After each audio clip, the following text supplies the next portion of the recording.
Good morning, praise the Lord dear friends. मेरे प्यारों बहन और भाइयों, आज हम शमूएल की पहली पुस्तक पढ़ने जा रहे हैं। और आपने जो बुक ऑफ रूथ को इतना प्यार दिया है उसके लिए I want to thank you really from the core of my heart. उम्मीद है आपको ये वाली पुस्तक पढ़ने से आशीष मिलेगी। इसके सुनने और पढ़ने से आप आशीष पाएंगे, ये उम्मीद करते हुए हम इसे शुरू करते हैं। एप्राम के पहाड़ी देश के रामा तैम सोपीम नगर का निवासी एल्काना नामक एक पुरुष था। वह एप्रामी था और सूप के पुत्र तोहू का परपोता, एलीहू का पोता और यरोहाम का पुत्र था।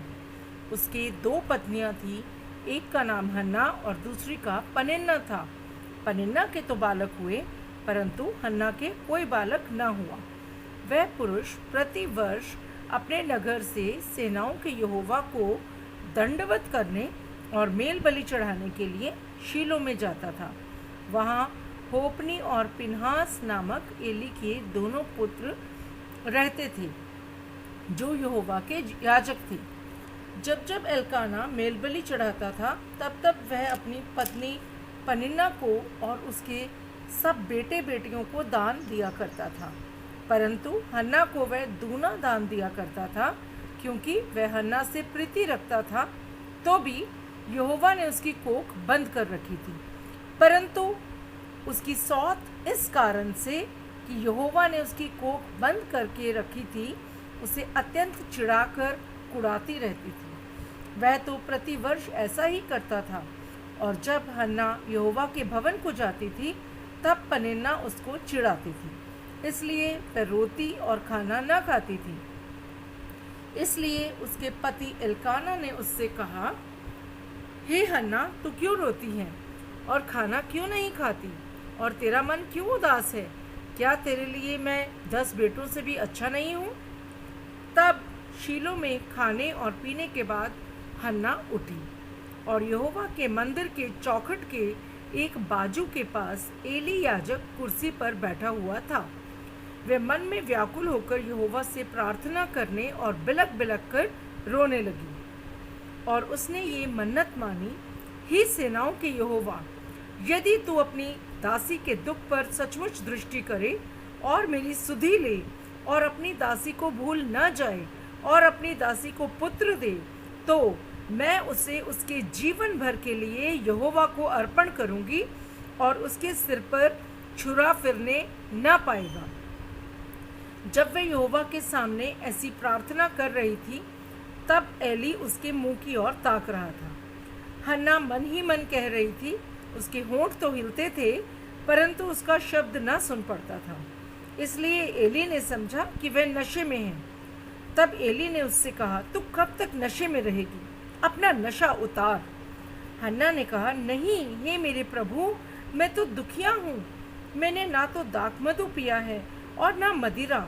मैंने अपने मन की बात खोलकर यहोवा से कही है। अपनी दासी को ओछी स्त्री न जान।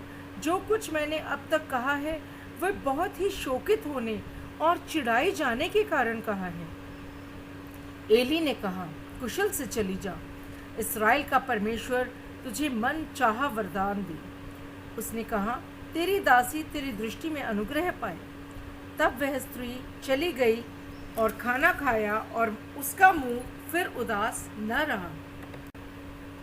वे सवेरे उठ यहोवा को दंडवत करके रामा में अपने घर लौट गए, और एल्काना अपनी स्त्री हन्ना के पास गया, और यहोवा ने उसकी सुधि ली। तब हन्ना गर्भवती हुई और समय पर उसके एक पुत्र हुआ, और उसका नाम शमूएल रखा, क्योंकि वह कहने लगी, मैंने यहोवा से मांग कर इसे पाया है। फिर एल्काना अपने पूरे घराने समेत यहोवा के सामने प्रति वर्ष की मेलबलि चढ़ाने और अपनी मन्नत पूरी करने के लिए गया। परंतु हन्ना अपने पति से ये कहकर घर में रह गई, जब बालक का दूध छूट जाएगा, तब मैं उसको ले जाऊंगी कि वह यहोवा को मुंह दिखाए और वहाँ सदा बना रहे।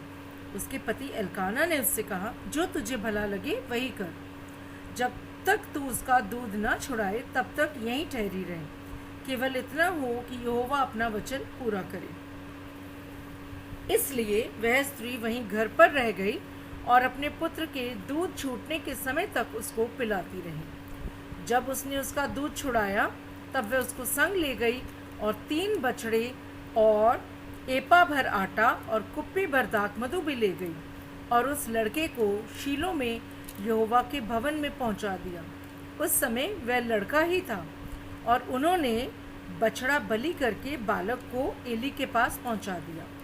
तब हन्ना ने कहा, हे मेरे प्रभु, तेरे जीवन की शपथ, हे मेरे प्रभु, मैं वही स्त्री हूँ जो तेरे पास यहाँ खड़ी होकर यहोवा से प्रार्थना करती थी। ये वही बालक है जिसके लिए मैंने प्रार्थना की थी और यहोवा ने मुझे मुँह मांगा वर दिया है। इसीलिए मैं भी उसे यहोवा को अर्पण कर देती हूँ कि ये अपने जीवन भर यहोवा ही का बना रहे। तब उसने वहीं यहोवा को दंडवत किया।